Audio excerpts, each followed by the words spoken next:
안녕하세요. 여러분께 알짜 정보만을 모아 제공해드리는 알짬입니다. 이번 시간에는 2022년 상반기분 근로장려금 신청 요건을 안내해드리겠습니다. 가구 유형별로 한 가구에서 한 명만 신청할 수 있으며 신청 기간은 9월 1일부터 15일까지입니다. 연간 근로장려금 예상 산정액의 35%를 12월 말에 지급합니다. 그 대상에 해당하는지 여부와 신청 기간 및 장려금 지급일이 궁금하실 텐데요. 여기 간단히 두 개의 표로 안내드리겠습니다. 먼저 대상 여부 확인하기입니다. 가장 먼저 신청인 및 배우자가 2022년에 근로소득만 있는지 여부를 확인해야 합니다.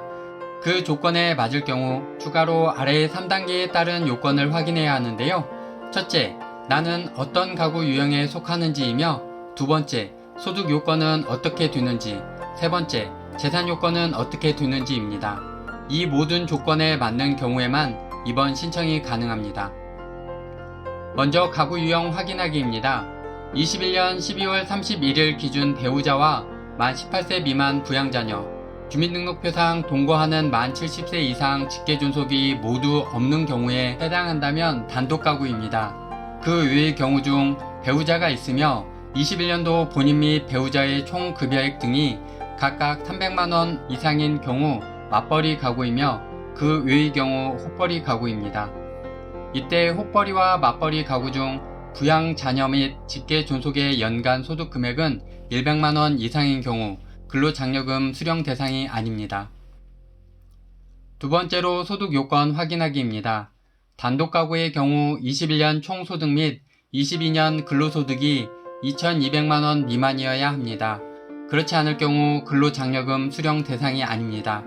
혹벌이 가구의 경우 21년 총 소득 및 22년 근로소득이 3,200만원 미만이어야 합니다. 그렇지 않을 경우 근로장려금 수령 대상이 아닙니다. 맞벌이 가구의 경우 21년 총 소득 및 22년 근로소득이 3,800만원 미만이어야 합니다. 그렇지 않을 경우 근로장려금 수령 대상이 아닙니다. 여기에서 연간 총 소득이란 신청인과 배우자의 근로, 사업, 종교인, 이자, 배당, 연금, 기타 소득을 모두 합한 금액을 말합니다. 마지막으로 재산 요건 확인하기입니다. 21년 6월 1일 기준 가구원 재산 합계액이 2억 원 미만이어야 합니다.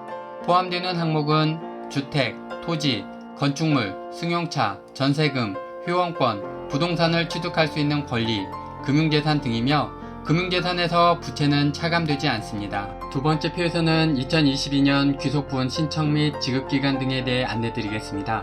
신청 대상자는 반기 신청의 경우 상반기분에 대해 22년 1월에서 6월 근로소득만 있는 사람이며 하반기분은 22년 1월에서 12월 근로소득만 있는 사람을 대상으로 합니다.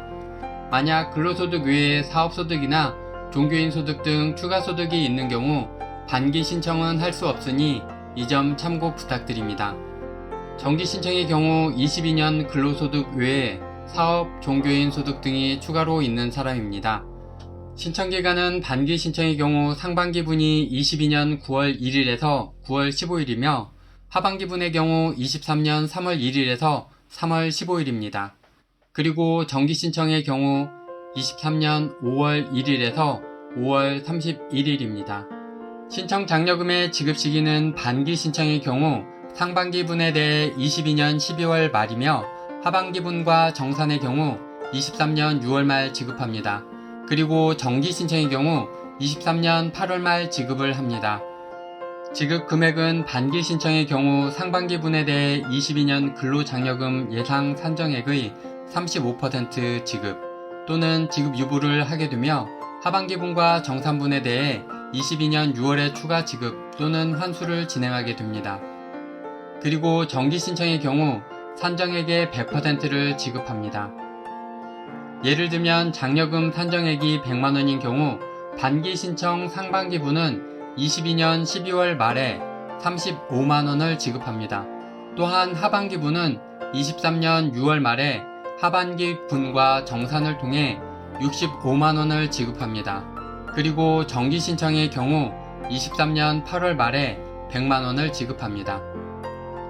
대상 장려금으로는 반기 신청의 경우 근로장려금에 대해서만 가능하나 정기 신청에서는 근로장려금과 자녀장려금 신청 모두 대상이 됩니다.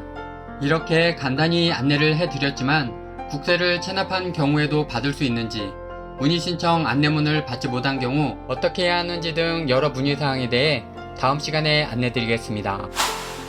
이번 시간에는 이것으로 마무리하겠습니다.